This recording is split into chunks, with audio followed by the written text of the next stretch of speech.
Port Charles has witnessed countless emotional farewells, but in this fictional General Hospital-style storyline, no one is prepared for the heartbreaking final chapter of Diane Miller's remarkable journey. Known for her razor-sharp wit, fearless courtroom victories, and unwavering loyalty to her friends, Diane has always appeared stronger than anyone imagined. Yet even the toughest heroes eventually face moments that test their hearts. The story begins when Diane quietly starts putting her affairs in order.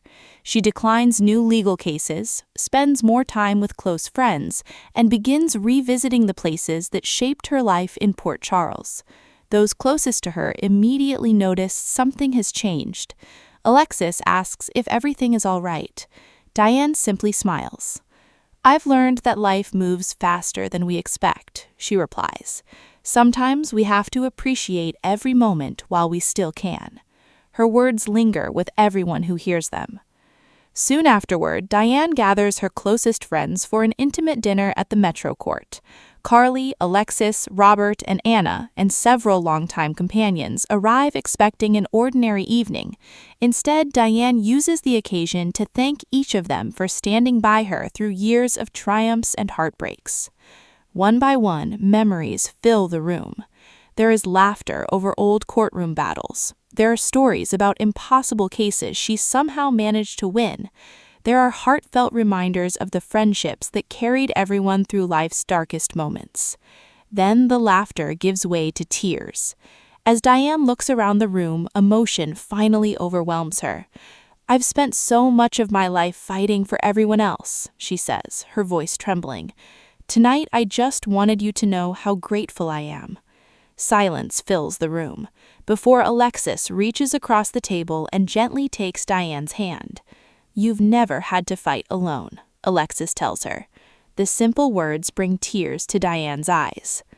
Later that evening, Diane walks alone through General Hospital, quietly reflecting on years of unforgettable memories. She pauses outside the courtroom where she built her legendary reputation and smiles, remembering every victory, every setback, and every lesson learned along the way. The next morning, Diane meets privately with Jason Morgan.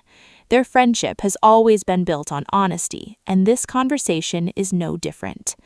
"If I've learned anything," Diane says, "it's that strength isn't pretending you're never afraid. Strength is finding the courage to keep loving people anyway." Jason, usually a man of few words, nods with quiet respect. "You've taught all of us that." As word spreads that Diane may be preparing to leave Port Charles for a new chapter in her life, residents gather to celebrate everything she has meant to the community. The courthouse hosts a surprise tribute. Colleagues speak about her brilliant legal mind. Friends celebrate her compassion beneath the tough exterior.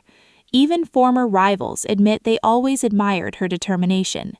The emotional celebration reminds everyone that Diane's greatest victories weren't won in court. They were won through kindness, loyalty, and the countless lives she touched. As the evening comes to an end, Diane steps outside and looks across the familiar Port Charles skyline. She realizes that while chapters may close, the relationships built over the years never truly disappear. With one final smile, she thanks her friends for giving her a place she could always call home. In this fictional farewell, there are tears, but there's also hope, because in Port Charles, every goodbye carries the promise of another beginning. Whether Diane's journey someday leads her back or onward to new adventures, her legacy of courage, intelligence, humor, and unwavering friendship will continue inspiring everyone she leaves behind. Sometimes, the strongest people cry not because they are giving up, but because they finally allow themselves to feel just how deeply they have loved, and just how deeply they have been loved in return.